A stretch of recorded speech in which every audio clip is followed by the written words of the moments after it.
Hello everyone, welcome. And again, thank you for your love and support. बहुत बातें नहीं करेंगे आज क्योंकि आज का टॉपिक बहुत इंपॉर्टेंट है। बहुत दिनों से डिमांड आ रही थी, बच्चे कह रहे थे सर इलेक्ट्रोलिसिस ऑफ एल्यूमिनियम। हमने कहा चलो इंपॉर्टेंट टॉपिक है, ज़्यादा टाइम नहीं खराब करते हैं, फटाफट जल्दी से शुरू करते हैं। हम लोग टॉपिक स्टार्ट कर रहे हैं, that is extraction of aluminium. Extraction of aluminium. Extraction of aluminium.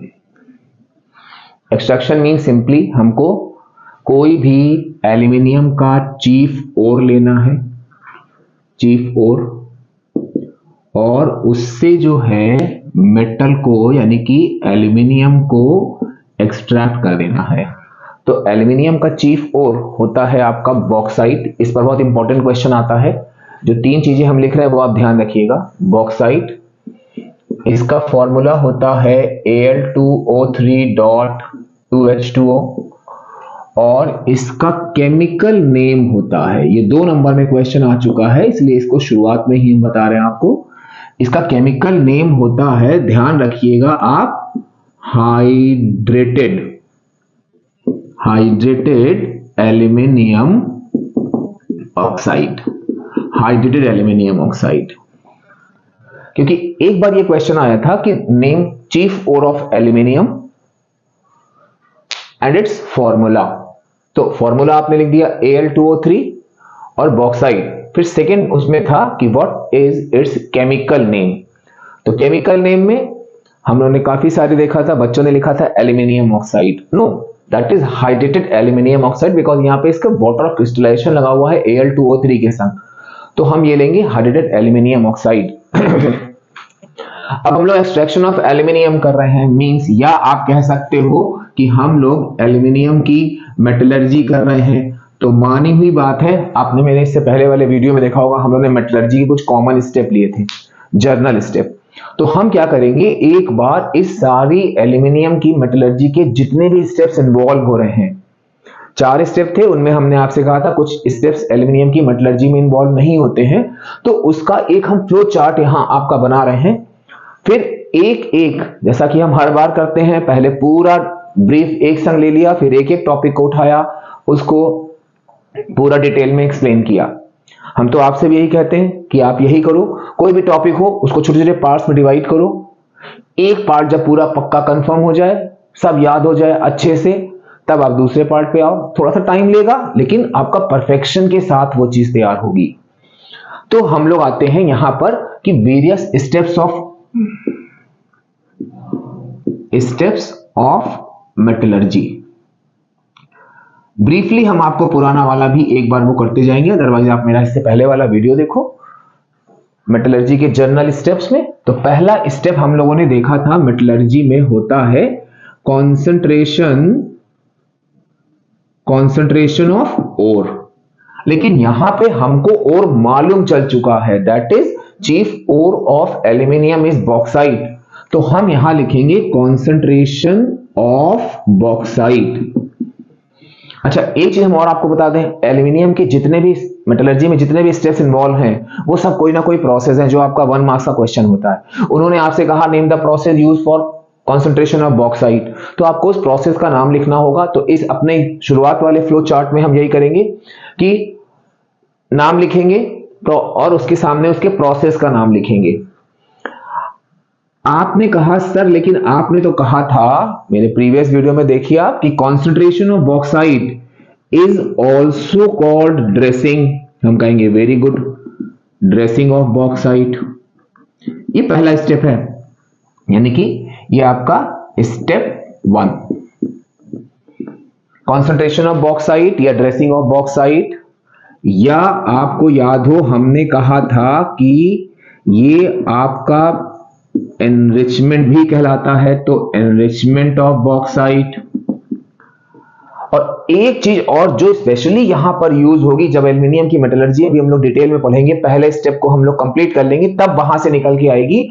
तो लेकिन हम वो यही चीज यहीं पर आपको वो चीज बता दे रहे हैं, या इसी चीज को क्योंकि एल्यूमिनियम की मेटलर्जी है तो ये क्वेश्चन उसमें आ ही सकता है। ये क्या होगा यहां पर, ये आपका होता है कन्वर्जन, इस पर हम लोगों ने मार्क्स काटे हैं, conversion of impure bauxite, impure bauxite to pure alumina. यानी जब हम लोग बॉक्साइट की इंप्योरिटीज को रिमूव कर देंगे तो हमको वहां पे मिलता है प्योर एल्यूमिना। अब ध्यान रखिएगा एल्यूमिना, नॉट एल्यूमिनियम, एल्यूमिना। तो हमने क्या किया, पहले हम इंप्योर बॉक्साइट लेके चलेंगे, ये उसके बाद उसको हम प्योर एल्यूमिना में चेंज कर देंगे, तो वो भी तो इंप्योरिटीज रिमूव करके तो वो भी एक तरह से कॉन्सेंट्रेशन हुआ। बच्चा क्या करता है, इन तीन चीजों पे फोकस करता है। नो डाउट तीनों चीजें सेम होती हैं, लेकिन यहां पर क्या चीज है कि जब हम एल्यूमिनियम की मेटलर्जी पढ़ रहे होंगे तो वहां पे कॉन्सेंट्रेशन के बाद हम देखेंगे हमारा बॉक्साइट कन्वर्ट हो गया प्योर एल्यूमिना में। तो यहां पर ये चीज जो है आपकी, इसके लिए जो हम प्रोसेस यूज करेंगे, चाहे कोई भी चीज आ जाए, इसके लिए आप प्रोसेस यूज करोगे बेयर्स प्रोसेस। बेयर्स प्रोसेस, ये आपका 1 नंबर का क्वेश्चन है। अब आप देख लो, the process use for concentration of bauxite, Bayer's process. The process used for dressing of bauxite, Bayer's process. The process used for enrichment of bauxite, Bayer's process. The process used for conversion of impure bauxite to pure alumina, that is Bayer's process. इसमें थोड़ा सा confusion होता है, अभी जब हम आगे आएंगे तो आपको बताएंगे कि वो कंफ्यूजन कहां पर होता है। बच्चा गलत नाम लिख जाता है, इस चीज से कंफ्यूज हो जाता है। तो ये हम लोग का पहला स्टेप हो गया कॉन्सेंट्रेशन ऑफ बॉक्साइट, जिसमें अभी हम लोग डिटेलिंग करेंगे। अब हम लोग जरा आते हैं अपने स्टेप 2 पर। तो अगर आप स्टेप 2 देखो ध्यान से, मेरा वीडियो देखो पहले वाला, उसमें आप देखोगे स्टेप 2 में हम लोगों ने लिखा था फॉर्मेशन ऑफ ऑक्साइड, जहां पे उन्होंने कैल्सिनेशन रोस्टिंग लिया था। तो यहां पर हम हेडिंग डालेंगे फॉर्मेशन ऑफ ऑक्साइड। अब एक चीज आप याद रखना कि जब इसमें आप ऑक्साइड फॉर्मेशन करोगे तो इस स्टेप की जरूरत ही नहीं पड़ती है। यानी यहां पर क्या होगा, आपका step not required, step not required. क्यों? क्योंकि जब हम एल्यूमिना बनाएंगे तो ये होता है आपका, अभी हम लोग देखेंगे वहां पे Al2O3। तो स्टेप ऑफ वो formation of oxide, that is, ये स्टेप की हमें जरूरत ही नहीं पड़ेगी। क्यों? क्योंकि हमने क्या देखा कि हमारा ऑलरेडी ऑक्साइड फॉर्म हो चुका है, और जो है वो ऑक्साइड के फॉर्म में ऑलरेडी हमको मिल चुका है। तो हम यहां पर इस सेकेंड स्टेप का यूज नहीं करेंगे। अब अगर हम आपसे पूछें कि बेटा बताओ थर्ड स्टेप हम लोगों ने मेटलर्जी का क्या पढ़ा था, तो आप कहोगे अरे सर जब हम लोगों ने सेकेंड में ऑक्साइड बना लिया था तो थर्ड में हम लोगों ने रिडक्शन किया था। तो हम यहां पर क्या करेंगे, आप ध्यान देना, हमने जो हेडिंग डाली है रिडक्शन ऑफ। अब यहां पे हम ऑक्साइड नहीं लिखेंगे, क्यों? क्योंकि हमारा ऑक्साइड एल्यूमिना के फॉर्म में मिल चुका है। तो हम यहां लिखेंगे reduction of alumina, reduction of alumina. अब ये जो रिडक्शन ऑफ एल्यूमिना आ गया, या आप ये कह सकते हो जितनी भी उस चीज से रिलेटेड हैं सारी चीजें जो है आपके दिमाग में होनी चाहिए। अब यहां पे हम लोगों ने क्या किया, हम लोगों ने एल्यूमिना लिया है, यानी कि हमने क्या किया, कन्वर्जन किया, कन्वर्जन ऑफ प्योर एल्यूमिना। और जब हम यहां पे एल्यूमिना का कन्वर्जन करेंगे, यानी कि इलेक्ट्रोलाइटिक रिडक्शन करेंगे इसका, तो हमको एल्यूमिनियम मिल जाएगा। तो हमने क्या किया, हम लोगों ने कन्वर्जन किया प्योर एल्यूमिना को, conversion of pure alumina to pure aluminium. क्योंकि ये छोटी छोटी चीजें बच्चा जो है थोड़ा सा ध्यान नहीं देता, बस उसके दिमाग में एक कॉमन स्टेप होता है, that is reduction of alumina. अब यहां पर भी मेन चीज आपकी आ गई कि इसमें भी, मतलब ये आपके जो रेड से लिखे हुए हमने, ये आप समझ लो वो प्रोसेस यूज है। क्वेश्चन आता है give balanced equation for bears process. अब बच्चा कहता है यार इसमें कौन सी इक्वेशन लिखें, या यहां पर अभी हम लोग देखेंगे हॉल हेरोल्ड प्रोसेस, उसकी एनोड और कैथोड पे रिएक्शन। बच्चा सोचता है कि अरे ये प्रोसेस कौन सा है, तो इसीलिए हमने यहां पे इसको मेंशन कर दिया है। तो यहां पर ये आपका होता है hall Harold hall Harold's process. ये हॉल हेरोल्ड्स प्रोसेस होता है जब हम एल्यूमिना का रिडक्शन करेंगे या प्योर एल्यूमिना को प्योर एल्यूमिनियम में कन्वर्ट करेंगे। उसके बाद स्टेप 4 जो कि हमने पहले भी कहा था जब हम लोग मेटलर्जी के कॉमन स्टेप्स पढ़ रहे थे कि यहां पर ये स्टेप रिक्वायर्ड नहीं है क्योंकि सिलेबस से हटा दिया, फिर भी हम आपको ब्रीफली बता देंगे ताकि आपको कोई भी चीज समझने में प्रॉब्लम ना आए। फिर इसके बाद स्टेप 4 में हम करते हैं इलेक्ट्रो रिफाइनिंग। अब ये जो इलेक्ट्रो रिफाइनिंग है इसके लिए हम लोग प्रोसेस यूज करते हैं हूप्स प्रोसेस। तो ये हो गया हम लोग का कॉमन मेटलर्जी के एल्यूमिनियम की मेटलर्जी के स्टेप। एक बार क्विक रिवीजन, कंसंट्रेशन करेंगे यानी कि हम लोग अब कैसे करेंगे क्या करेंगे वो अभी हम लोग डिटेलिंग करेंगे। अभी हमने आपको ये सारी चीजें बता दी कि कौन कौन से स्टेप होंगे और उनमें उन प्रोसेस के नाम क्या क्या होंगे, वो कैसे करते हैं, उनमें क्या क्या चीजें इन्वॉल्व होंगी, वो अभी हम लोग डिटेलिंग करेंगे इसकी। तो स्टेप 1 कॉन्सेंट्रेशन या रिमूवल ऑफ इंप्योरिटीज कर देंगे हम। स्टेप 2 में फॉर्मेशन ऑफ ऑक्साइड, इसकी जरूरत नहीं पड़ती है एल्यूमिनियम की मेटलर्जी में क्योंकि हमारा ओर जो है ऑलरेडी ऑक्साइड के फॉर्म में मिल जाता है जब हम उसकी इंप्योरिटीज रिमूव करेंगे। फिर स्टेप 3 में रिडक्शन ऑफ एल्यूमिना, हम एल्यूमिना का रिडक्शन करेंगे यानी कि हमको एल्यूमिना से प्योर एल्यूमिनियम मिल जाएगा जिसमें हम लोग हॉल हेरोल्ड प्रोसेस का यूज करेंगे। फिर हमको एल्यूमिनियम मिल गया, हम उसको और रिफाइन करेंगे, तो हमारा ये प्रोसेस कहलाता है हूप्स प्रोसेस। तो ये छोटा सा हम लोगों का एक स्टेप हो गया। अब हम लोग बारी बारी से एक एक स्टेप लेके उनकी डिटेलिंग करेंगे जिस पर बेस्ड आपको ढेर सारे क्वेश्चन मिलेंगे, रीजनिंग बेस्ड, इक्वेशन बेस्ड। बहुत ध्यान से आप देखते जाइएगा क्योंकि ये बहुत इंपॉर्टेंट टॉपिक है। इस पर पूरा अभी सिर्फ एक क्वेश्चन आता है, give balanced equation for bears process. आप यकीन नहीं करोगे वो क्वेश्चन 3 मार्क्स का होता है। अब आप सोच रहे हो 3 मार्क्स में क्या करेंगे, क्या लिखेंगे, तो वही चीज अभी हम आपको बारी बारी से एक एक स्टेप में सारी चीजें बताते जाएंगे। तो अब हम लोग अपना आते हैं अपने पहले स्टेप पर, यानी कि हम लोग अब मेन क्या करने जा रहे हैं, मेटलर्जी ऑफ एल्यूमिनियम। चीफ और वो सब हम लोगों ने देख लिया था, बॉक्साइट, केमिकल नेम सब कुछ देख लिया था। तो अब हम क्या करते हैं, इसके डायरेक्ट स्टेप पर आते हैं। इसके डायरेक्ट स्टेप में आपका पहला स्टेप हम लोगों ने देखा था स्टेप 1। पहला स्टेप हम लोगों ने देखा था कि कॉन्सेंट्रेशन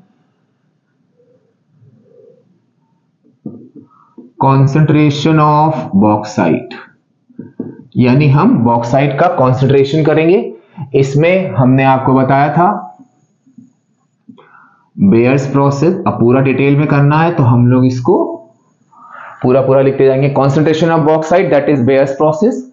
अच्छा, इसमें जो हम मेथड यूज करते हैं, ये तो पूरे प्रोसेस का नाम है, लेकिन हम किस मेथड से करेंगे वो अगर आप देखो तो हम लोगों ने पहले वीडियो में पढ़ा था कि कॉन्सेंट्रेशन ऑफ बॉक्साइट में हम लोग 4 मेथड यूज करते थे, फ्रॉथ-पोटेशन, ग्रेविटी सेपरेशन, मैग्नेटिक सेपरेशन और केमिकल मेथड।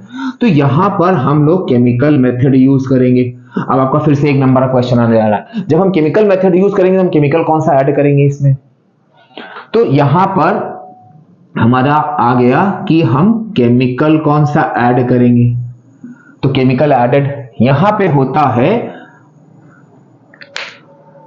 ये चीज। आप सोच रहे हो सर ने रख क्यों किया, हमने इसलिए रख किया क्योंकि ये की टर्म है कॉन्सेंट्रेटेड सॉल्यूशन ऑफ NaOH, या आप ध्यान रखना इसको बोलते हैं, मतलब दोनों में से कुछ भी हो सकता है, इसको हम लोग बोलते हैं कॉस्टिक एल्कली, यानी कि कॉन्सेंट्रेटेड सॉल्यूशन ऑफ NaOH, या इसको आप बोल सकते हो कॉस्टिक एल्कली। अब यहां पर बात आती है कि हमारा इन स्टेप में जो हमारा सबसे पहला वो होता है वो हम लोगों ने लिया Al2O3.2H2O। पहले तो इसकी रिएक्शन लिखना हम आपको सिखाएंगे, उसके बाद इसमें जो जो माइन्यूट चीजें वो बताएंगे, तो आप दोनों चीजें अलग अलग से नोट करिएगा। यहां पर हमने क्या किया, NaOH यूज कर लिया। जब NaOH यूज किया तो अब आपको यहां पे कुछ अपने बेसिक कॉन्सेप्ट्स को रिकॉल करना पड़ेगा। Al2O3.2H2O फॉर्मूला तो ये बॉक्साइट होता है, लेकिन इसका नेचर होता है कि ये एम्फोटेरिक ऑक्साइड होता है। एम्फोटेरिक ऑक्साइड जो एसिड और बेस दोनों की तरह बिहेव करते हैं, जिसमें से एल्यूमिनियम, जिंक और लेड के 3 के ऑक्साइड ऐसे होते हैं जो एम्फोटेरिक होते हैं। तो ये आपका एम्फोटेरिक ऑक्साइड हो गया। अब ये आपका एम्फोटेरिक ऑक्साइड था, इसमें आपने ये एल्कली मिला दिया, यानी कि बेस मिला दिया। यहां पर आप ध्यान रखिएगा, कॉन्क सॉल्यूशन, कॉन्क सॉल्यूशन, जो भी टेम्परेचर की कंडीशंस है वो सब आप जरूर याद रखिए, क्योंकि वो आपके बिना किसी उसके जो है मार्क्स कटा सकते हैं आपके। आप सोचोगे हम सब लिख के आए, पता लगा दी कंडीशन गायब हो गई, नंबर कट गए। अब एम्फोटेरिक ऑक्साइड वो तब एसिड और बेस दोनों की तरह बिहेव करेगा, तो जब हम एम्फोटेरिक ऑक्साइड में बेस डालेंगे तो ये automatically as a acid behave करेगा। तो क्या हो जाएगा, एसिड और base give salt and water. तो यहां पे आपका सॉल्ट बनेगा NaAlO2 प्लस H2O। अब आप कहोगे सर ने रिएक्शन बैलेंस नहीं करी अभी, क्योंकि हमारा काम है आपको ये रिएक्शन पूरी याद कराना, चाहे जैसे याद कराएं। बैलेंस हम इसको बाद में करेंगे, पहले हम आपको ये चीज सिखा देंगे आपको करना क्या है। हालांकि वो चीज वैसे नहीं करते हैं, लेकिन यहां पर आपने पहले स्टेप में याद रखा कि भाई हमको ये सॉल्यूशन ऐड करना है, आपने ऐड कर दिया। किस में ऐड करना है वो भी चीज, मतलब आपके रिएक्टेंट्स क्लियर है, आपने प्रोडक्ट भी बना लिए। अब आप बात आती है कि दूसरी इक्वेशन कैसे करें। तो दूसरी इक्वेशन में आप क्या करना कि जो आपका पहले स्टेप का प्रोडक्ट है उसको आप दूसरे स्टेप में रिएक्टेंट बना लेना। हालांकि वो प्रोसेस में नहीं होता, प्रोसेस दूसरा होता जो भी हम समझाएंगे। अभी मेरा पर्पस क्या है, सिर्फ आपको ये रिएक्शन रटवाना। उसके बाद आप क्या करोगे, यहां पर आपको ध्यान रखना है कि टेम्परेचर की कंडीशन जरूर मेंशन करना, 50 to 60 डिग्री सेंटीग्रेड। अब यहां पर आप देखो कौन कौन से दो मेटल्स हैं। अभी ऐसा क्यों होता है वो हम लोग देखेंगे। यहां पे इन दोनों मेटल के आप रिस्पेक्टिव हाइड्रोक्साइड बना लो, हाइड्रोक्साइड। अब क्या होगा कि ये जो है आपका इनसॉल्युबल होता है। अब आप कुछ ना करो, इनसॉल्युबल था, इसको आप अलग से ले लो। इसको बहुत स्ट्रॉन्ग हीट करना पड़ता है 1100 डिग्री सेंटीग्रेड तक। तो बस किसी भी हाइड्रोक्साइड को हम हीट करते हैं तो उसके रिस्पेक्टिव ऑक्साइड मिलता है प्लस बॉटम मिल जाता है। आपकी ये तीनों इक्वेशन बिल्कुल कंप्लीट हो गई, 3 मार्क्स पक्के। लेकिन आपको अगर सर बैलेंस तो करा नहीं, तो बैलेंस हम लोग लास्ट में करेंगे। मतलब अब तीनों लिख ली, क्योंकि मेरा पर्पस था आपको इक्वेशन याद कराना। अब आप देखो सिंपल सा बैलेंसिंग करने के लिए, यहां पे एल्यूमिनियम के 2 हैं, यहां पे आप 2 लगा दो। जैसे यहां आप 2 लगाओगे, सोडियम 2 हो गया, यहां 2 लगा दो। उसके बाद 2 2 4 और 2 6, यहां 3 लगा दो। अब आप इधर आ जाओ, यहां पर NaAl सब 1 1 है, यहां पे 3 + 1 4 है, यहां 2 लगा दो। और यहां पे Al के 2 हैं, यहां 2 लगा दो। ये 6 हो गए, यहां 3 लगा दो, खत्म। अब देखो हमने आपसे क्या कहा, भाई जो बच्चे रटने वाले होते हैं उन्होंने तीनों इक्वेशन रट ली।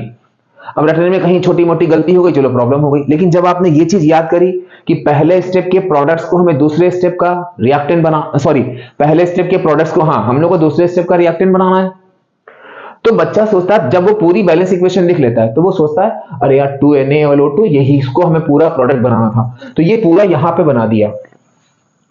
जबकि यहां पे ऐसा नहीं होता। इस पहले स्टेप में क्या होता है हमारा कि जब इनको रिएक्शन कराएंगे तो ये दोनों चीजें हमारी मिल जाती हैं, acid plus base give salt and water के उससे। तो ये वाटर तो हमको हटा देना होता है, हम ये लेंगे सोडियम एल्यूमिनेट। इस सोडियम एल्यूमिनेट की फिर हम हाइड्रोलिसिस कराएंगे। मतलब ये जो वाटर हमने लिया ये यहां वाटर बनना वो वाला नहीं है, ये वाटर हम अलग से इसमें मिलाएंगे। तो उससे क्या होगा, हमारे दोनों रिस्पेक्टिव हाइड्रोक्साइड मिल जाएंगे, जिसमें से ये हमारा इनसॉल्युबल होता है, हम इसको ले लेंगे, स्ट्रांगली हीट करेंगे, हमको एल्यूमिना और वाटर सेपरेट हो गया। ये आपका होता है एल्यूमिना। और ये हमारा क्या था, इम्प्योर। आप सारी चीजें काम की लिखते हैं हम लोग, इम्प्योर बॉक्साइट। ये क्या बन गया, जो जो चीजें इसमें पूछी जाती हैं सब हम आपको बता रहे हैं। Sodium aluminate, sodium aluminate. Concentrated solution जरूर लिखना है। अब यहां पर एक्चुअल में होता क्या, आप कहोगे सर यहां पे इंप्योरिटीज कैसे रिमूव हुई और ये NaOH ही क्यों ऐड किया, कुछ नहीं कोई और चीज क्यों नहीं ऐड करी? तो यही चीज आपकी रीजनिंग है। तो उम्मीद है ये इक्वेशन आपने कहीं पर कॉपी कर ली होंगी, इसको हम हटाते हैं। अब हम अपने छोटे छोटे उस पे आते हैं, या अभी हो सकता है कि आप थोड़ा सा वो कर रहे हो। हम लोग जरा यहां पर आते हैं कि यहां पर जो हमारी इंप्योरिटीज होती हैं वो होती हैं Fe2O3 और SiO2 की, यानी कि ये इंप्योरिटीज प्रेजेंट होती हैं, इंप्योरिटीज प्रेजेंट इन बॉक्साइट। ये बॉक्साइट में इंप्योरिटीज प्रेजेंट होती हैं। अब आप ध्यान दीजिएगा, ये जितनी भी इंप्योरिटीज हैं ये आपकी नॉन एम्फोटेरिक होती हैं, नॉन एम्फोटेरिक। तो ये नॉन एम्फोटेरिक होने की वजह से ये आपकी अनअफेक्टेड होती हैं, अनअफेक्टेड बाय NaOH। अब ये NaOH मिक्सचर था हमारा, ये था एम्फोटेरिक, ये दोनों नॉन एम्फोटेरिक, आपने NaOH मिलाया तो मानी बात है कि ये एम्फोटेरिक है, इसके संग रिएक्शन कर जाएगा, ये एम्फोटेरिक नहीं है, इसके संग रिएक्शन नहीं करेंगे। बस आपने इनको सेपरेट कर दिया बड़े आराम से। अब आप यहां पर ध्यान से देखो कि यहां पर इस NaOH ने, अगर हम कहें भाई इन पर तो कोई असर नहीं हुआ था इनका, लेकिन इस NaOH ने, बहुत इंपॉर्टेंट क्वेश्चन आने जा रहा है, इस NaOH ने इस Al2O3 यानी कि जो इंप्योर बॉक्साइट है उसको डिसॉल्व कर लिया। तो यहां पर एक क्वेश्चन आ गया आपका कि what is role of NaOH। बेटा बहुत गड़बड़ होती है, इसे ध्यान से बस केवल एक लाइन लिखनी होती है बस कि इस NaOH का रोल होता है कि it acts as a solvent. ये सॉल्वेंट की तरह बिहेव करता है। क्यों? क्योंकि इसने जो एम्फोटेरिक ऑक्साइड थी उनको तो, एम्फोटेरिक जो ऑक्साइड था आपका वो तो डिसॉल्व कर लिया, लेकिन जो नॉन एम्फोटेरिक इंप्योरिटीज थी उनको डिसॉल्व नहीं किया। तो यहां पर यह क्वेश्चन आ चुका है कि what is the role of caustic alkali in extraction of aluminium. Simple सा, it acts as a solvent which dissolves amphoteric bauxite and remains unaffected by non-amphoteric impurities of iron 3 oxide and silica oxide। Simple सी बात है। तो ये चीज हमारी क्या हो गई, हम लोगों का ये पहला स्टेप कंप्लीट हो गया। अब आप देखो यहां पे हम लोगों ने इसको लिया और इससे हमको मिल गया एल्यूमिना, मतलब कि ये और हमारा ऑक्साइड के फॉर्म में मिल गया है। हमको अब सेकेंड स्टेप की कोई जरूरत नहीं है, that is formation of oxide. अब हम लोग अपने थर्ड स्टेप में आ जाते हैं। पहला स्टेप ये हो गया, दूसरा step not required because ore is already in oxide. अब तीसरे स्टेप में हम लोग आते हैं, दैट इज हम लोग करेंगे रिडक्शन। अब ये जो रिडक्शन वाली चीज आई, समझ लो मेटलर्जी की जितनी भी रीजनिंग बेस्ड क्वेश्चन हैं वो सारे के सारे या तो आपका ये बेस प्रोसेस की 3 इक्वेशन आती हैं, या फिर जो वो रीजनिंग हम पूछने जा रहे हैं गिव रीजन वाले में 3-4 अभी हम लोग देखेंगे उसको। तो अब यहां पर क्या हुआ कि हमारा step two not required because ore is already an oxide। अब हम लोग आते हैं अपने स्टेप 3 पर। स्टेप 3 का मतलब क्या हुआ कि रिडक्शन ऑफ, हम लोग रिडक्शन ऑफ मेटालिक ऑक्साइड करते थे, लेकिन यहां पे हमको मेटालिक ऑक्साइड मिल चुका है, that is very good, that is Al2O3 means alumina. ध्यान रखना बेटा, इसमें बहुत कंफ्यूजन होता है एल्यूमिना और एल्यूमिनियम में, ये एल्यूमिना है। अब हम लोग को रिडक्शन कराना है। अब रिडक्शन के लिए आपने देखा था कि K से लेके Al तक हम लोग इलेक्ट्रोलिसिस का यूज करते थे रिडक्शन के लिए। जर्नल स्टेप्स ऑफ मेटलर्जी के लिए आप मेटलर्जी का पहला वीडियो देखो, उसमें है। ठीक, तो यहां पर हम क्या करेंगे कि जो मेथड यूज करेंगे, मेथड यूज्ड, वो हमारा होगा इलेक्ट्रोलिसिस। इलेक्ट्रोलिसिस और इसका जो प्रोसेस होता है, जो हम लोग पहले ही देख चुके हैं प्रोसेस, वो होगा आपका हॉल हेरोल्ड्स प्रोसेस। अब अगर हम लोग एक बार इलेक्ट्रोलिसिस का भी आपका पूरा रेफरेंस क्लियर है, मेरे वीडियो से देखो, हम लोग उसमें क्या करते थे, यहां पर इलेक्ट्रोलाइट लेते थे, एनोड कैथोड लेते थे, यहां पर हम लोग मोल्टन या एक्वस सॉल्यूशन लेते थे एज अ इलेक्ट्रोलाइट। आप कहोगे हाँ सर याद आ गया, हम कहेंगे वेरी गुड। तो यहां पे भी हम क्या करेंगे कि ये जो Al2O3 लेंगे, इसको मोल्टन स्टेट में लेंगे। अब यहां पर जब इसको हम मोल्टन स्टेट में ले रहे हैं तो सबसे पहली डिफिकल्टी हम लोग के सामने आती है।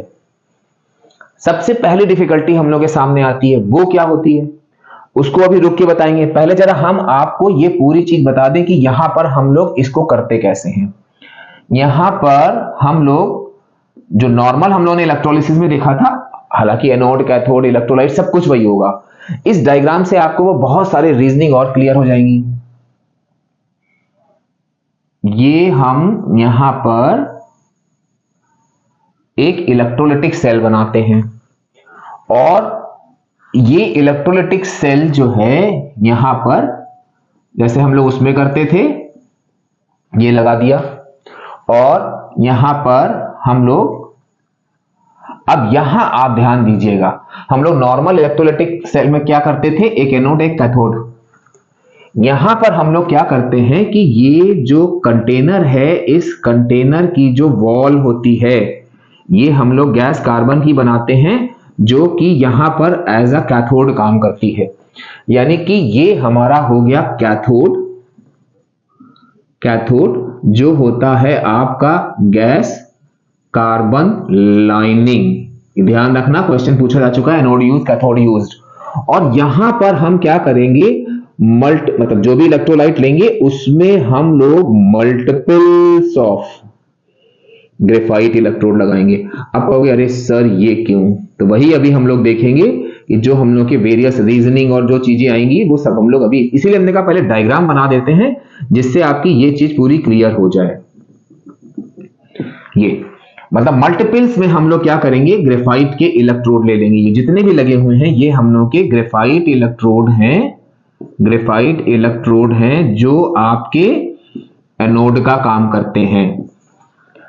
और इसके ऊपर यहां पर ये भी हम लोग की इंपॉर्टेंट रीजनिंग है, हम यहां पर ये हमारा है पाउडर्ड कोक,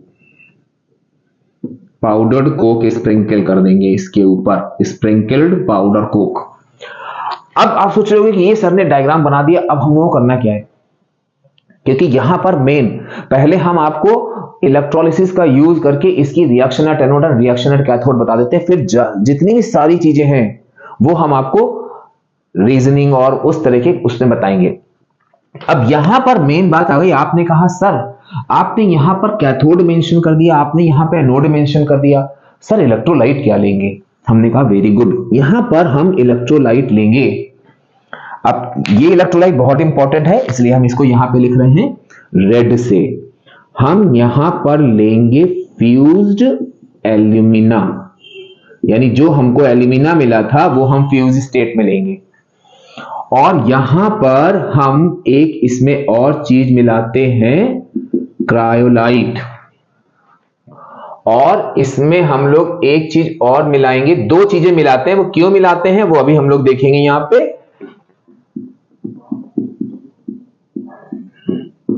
फ्लोरोस्फार, फ्लोरोस्फार मिलाएंगे। अब जो एक और इंपॉर्टेंट चीज आ रही है वो आपको ध्यान रखनी है, ये हम लेंगे 1 पार्ट, ये हम लेंगे 3 पार्ट, ये हम लेंगे 1 पार्ट।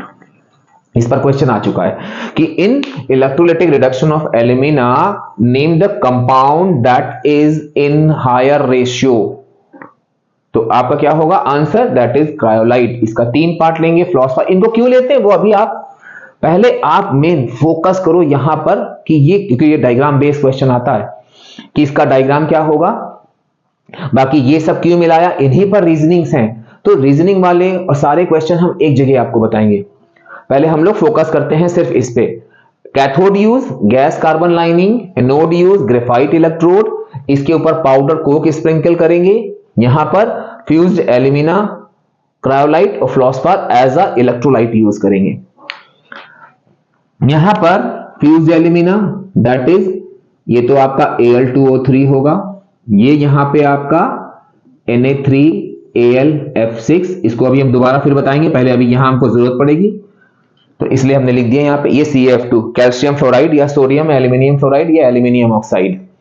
अब आप सुनो, यहां पर जैसे हम लोग काम करते हैं रिएक्शन एट एनोड, सॉरी अब हम लोगों ने यहां क्या लिया है, ये इलेक्ट्रोलाइट लिए हैं। तो इलेक्ट्रोलिसिस में हम लोग क्या करते थे, पहले इलेक्ट्रोलिसिस में हम डिसोसिएशन रिएक्शन करते थे। तो हम यहां भी वही चीज करेंगे, हम डिसोसिएशन रिएक्शन कराएंगे। डिसोसिएशन रिएक्शन कराएंगे तो हम लेंगे Al2O3, इसको हम डिसोशिएट करेंगे क्योंकि डिसोसिएशन प्लस 3O-2। डिसोसिएशन हम केवल मेन उसका नहीं करेंगे, डिसोसिएशन हम पूरा, क्योंकि ये इलेक्ट्रोलाइट सारा हमारा इसके अंदर भरा हुआ है। तो जब हम इलेक्ट्रिक करंट पास करेंगे इलेक्ट्रोलिसिस में आपने देखा होगा, तो सारे के सारे इलेक्ट्रोलाइट को हम डिसोशिएट कराएंगे, चाहे कोई भी कंपोनेंट हो उसका। फिर हमने क्या लिया, Na3AlF6 3Na plus Al+3 plus 6F-1 CaF2। यहां भी अगर आपको ना याद हो तो एक बार फिर से हम आपको बता दें, जो हम मेरे उसमें इलेक्ट्रोलिसिस के वीडियो में है कि हमको जिस कंपाउंड का डिसोसिएशन कराना है उसके सारे एलिमेंट्स अलग अलग लिख लेंगे, उनके ऊपर उनकी रिस्पेक्टिव वैलेंसीज लगाएंगे, फिर जैसे नॉर्मल इक्वेशन बैलेंस करते हैं वैसे कर देंगे। जैसे आप देखो यहाँ पे Al है, आपने Al लिखा, वैलेंसी +3, O है -2, वैलेंसी -2 लिखा, फिर इनको बैलेंस कर दिया, 2Al के थे 2Al 3O। सेम वही काम यहां किया। इलेक्ट्रोलिसिस का वीडियो देखना, आपको एक बार सारी चीजें रिवाइज हो जाएंगी।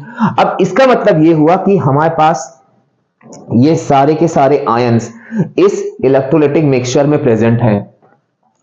तो अगर आप देखो यहां पे हमने ग्रेफाइट इलेक्ट्रोड लिया है जो कि इनर्ट है, तो फिर से हम कहेंगे इलेक्ट्रोलिसिस का वीडियो देखो, उसमें है कि जब हम लोग इनर्ट इलेक्ट्रोड लेते हैं और मल्टीपल हमारे पास आयंस होते हैं तो हम लोग selective discharge of ions use करते हैं।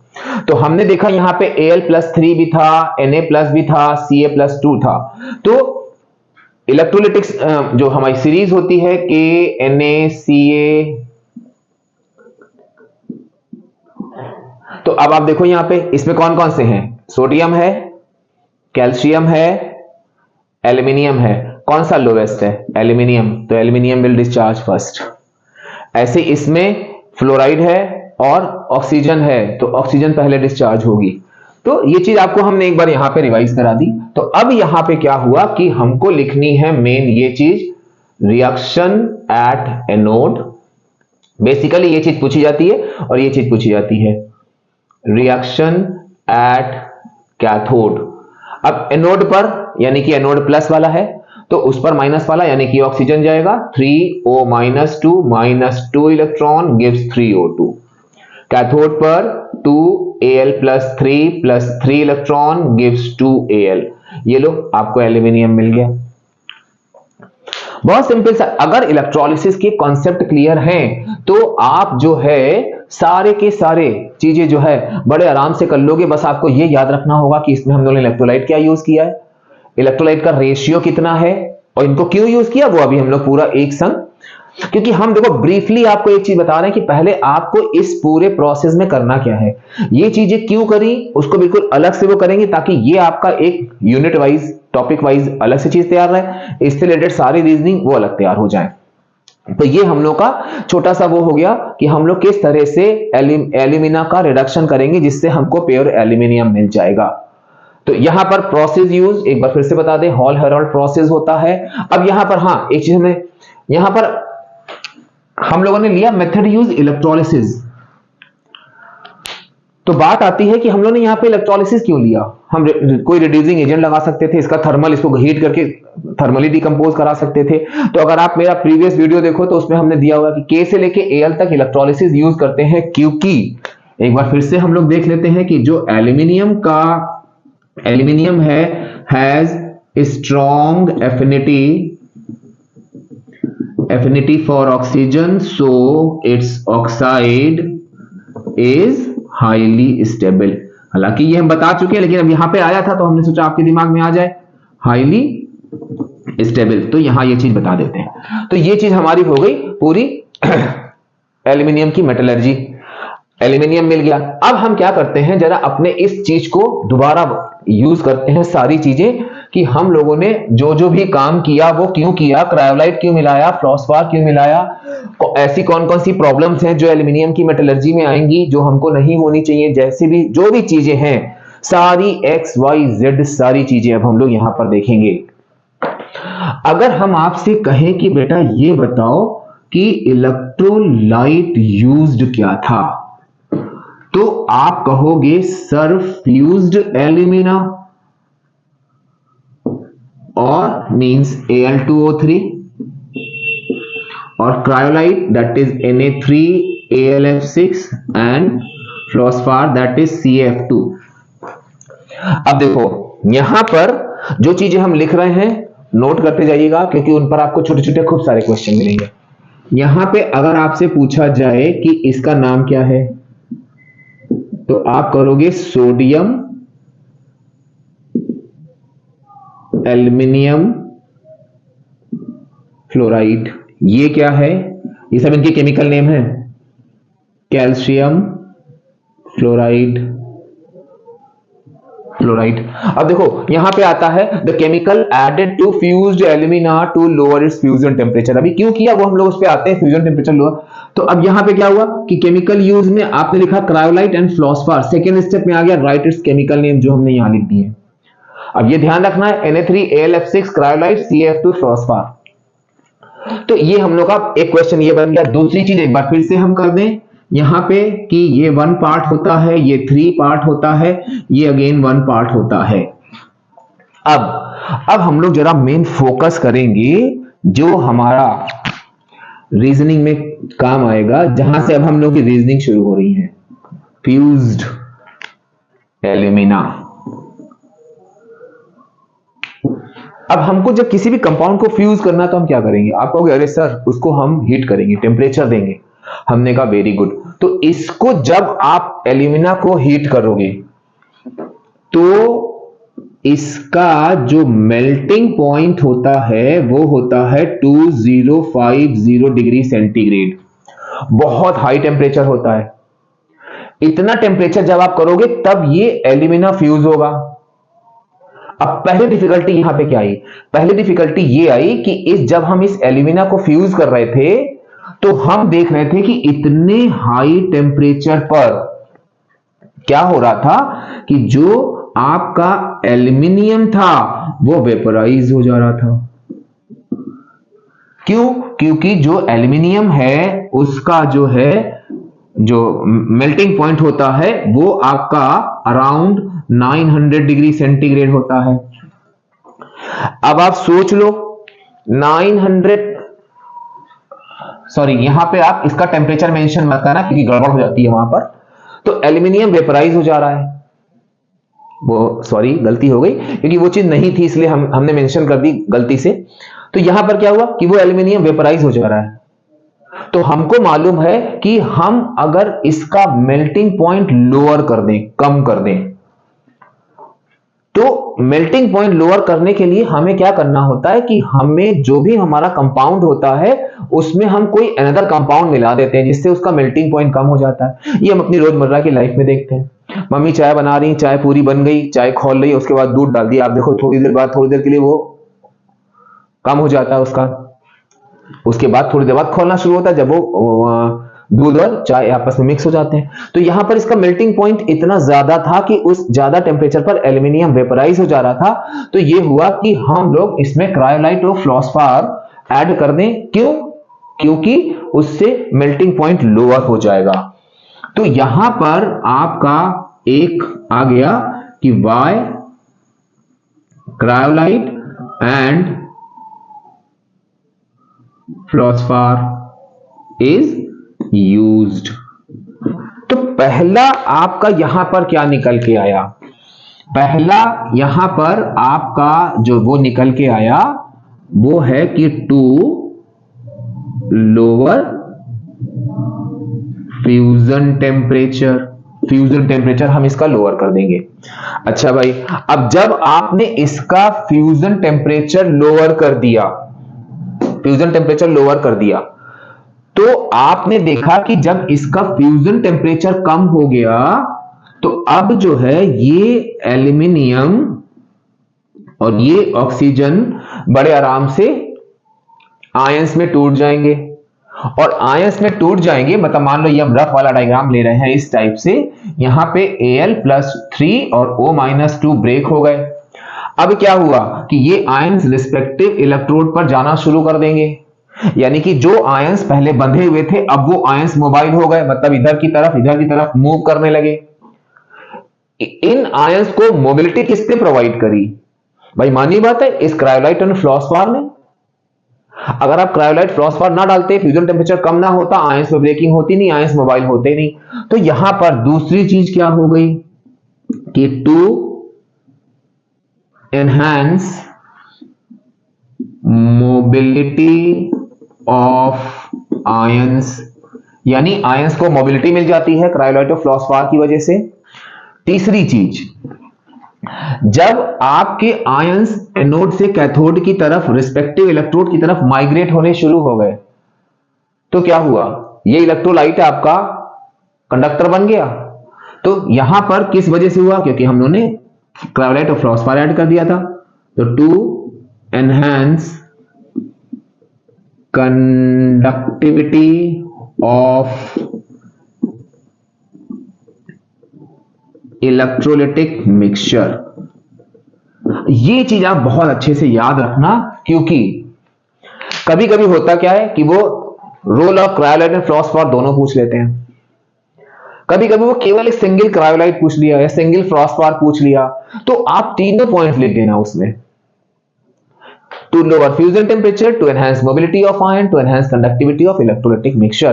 तीनों पॉइंट आप लिख देना, आपको कोई भी मार्क्स का डिडक्शन नहीं होगा। तो ये चीज हम लोगों ने देख ली कि हम लोगों ने क्रायोलाइट और फ्लोस्फार का यूज क्यों करा। तो सबसे पहले डिफिकल्टी क्या आई थी कि फ्यूजन मेल्टिंग पॉइंट बहुत ज्यादा था, उस पे एल्यूमिनियम वेपराइज हो जा रहा था। हमने टेम्परेचर इसलिए नहीं बताया क्योंकि अगर वो आप गलत लिख दोगे तो गलत हो जाएगा, लेकिन नहीं लिखोगे तो सही है, क्योंकि इतने हाई टेम्परेचर पर एल्यूमिनियम वेपराइज हो जाएगा। तो हम क्या करेंगे, ये वेपराइज ना हो, या ये हम कहेंगे कि इस मेल्टिंग पॉइंट को हम लोअर कर दें, जिसके लिए हम लोग क्रायोलाइट और फ्लोस्फार मिलाएंगे उसमें। तो ये चीज हमारा पहली डिफिकल्टी हमारे सामने खत्म हो गई। अब आप सुनो जरा, बहुत इंपॉर्टेंट, मतलब ये पूरी मेटलर्जी ही एल्यूमिनियम की बहुत इंपॉर्टेंट है। अगर आपको चाहिए 6 से 7 मार्क्स के बीच में कि मतलब ये मेरी डिडक्शन ना हो, तो पूरी एल्यूमिनियम की मेटलर्जी पढ़ लो, 6, 7 या 8 नंबर तक के सारे क्वेश्चन इसमें आते हैं। अब सुनो आप, यहां पर हम लोगों ने जरा हम लोग अपना इलेक्ट्रोलिसिस का पुराना डायग्राम लेते हैं, पुराना वाला, मतलब हम लोगों ने ये एनोड लिया था, ये ग्रेफाइट का था, ठीक। जब हम लोगों ने Al2O3 लिया, नॉर्मल आप वही वाला डायग्राम याद रखिएगा जो हम लोगों ने मल्टीपल इलेक्ट्रोड वाला लिया था। ये हम आपको केवल वो छोटे छोटे से रीजनिंग, वो कॉन्सेप्ट समझाने के लिए। हम लोग देखा था कि ये एनोड था, इस एनोड पर ऑक्सीजन थी, ये ग्रेफाइट था हमारा। Graphite simple means carbon. अब इस कार्बन पर लगातार ऑक्सीजन का डिपोजिशन हो रहा है।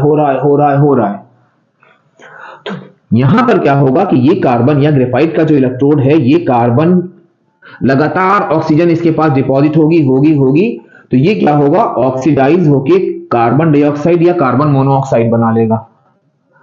तो यहां पर क्या होता है कि आप ये कह सकते हो कि यहां पर ग्रेफाइट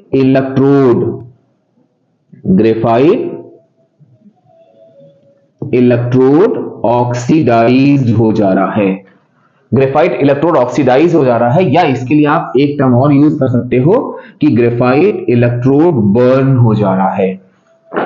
ऑक्सीडेशन बर्निंग ही होता है, तो यहां पर ग्रेफाइट इलेक्ट्रोड बर्न हो रहा है या ग्रेफाइट इलेक्ट्रोड ऑक्सीडाइज हो जाएगा। आप कहोगे तो सर इसको निकालेंगे और दोबारा हम यूज कर लेंगे, कोई दूसरा लगा देंगे, वो काम नहीं करेंगे हम, क्योंकि हम लोग रीजनिंग देखेंगे कि जो इलेक्ट्रोलाइटिक रिडक्शन होता है वो एक कंटिन्यूअस प्रोसेस होता है, हमको बीच में रोकना नहीं होता है।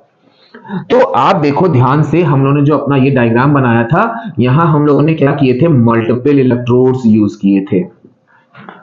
तो क्या हुआ कि मान लो यहां पे ऑक्सीजन का डिपोजिशन हो रहा है, इस वाले पर हुआ, ये ऑक्सीडाइज हुआ, हम इसको निकालेंगे, दूसरा नया लगा देंगे, तब तक इन दोनों से हमारा काम चल रहा होगा, काम नहीं रुकेगा और हमको काम रोकना भी नहीं है, क्योंकि एक बार मेटलर्जी वगैरह के प्रोसेस स्टार्ट होते हैं तो वो बहुत लंबे लंबे प्रोसेस होते हैं, उनको बीच में हम ऐसे नहीं रोक सकते आधी जगह पे कि चलो भाई स्विच बंद कर दिया, आप निकाला, दूसरा लगाया, वैसा नहीं करेंगे। हम लोग मल्टीपल इलेक्ट्रोड्स यूज करते हैं। क्यों यूज करते हैं? ताकि इस ग्रेफाइट इलेक्ट्रोड का ग्रेफाइट इलेक्ट्रोड ऑक्सीडाइज ना हो। तो अब आपका एक रीजनिंग बेस्ड क्वेश्चन आ गया कि Y multiple of graphite electrodes are used। तो आप क्या लिखोगे सिंपल सा यहां पर कि टू प्रिवेंट बर्निंग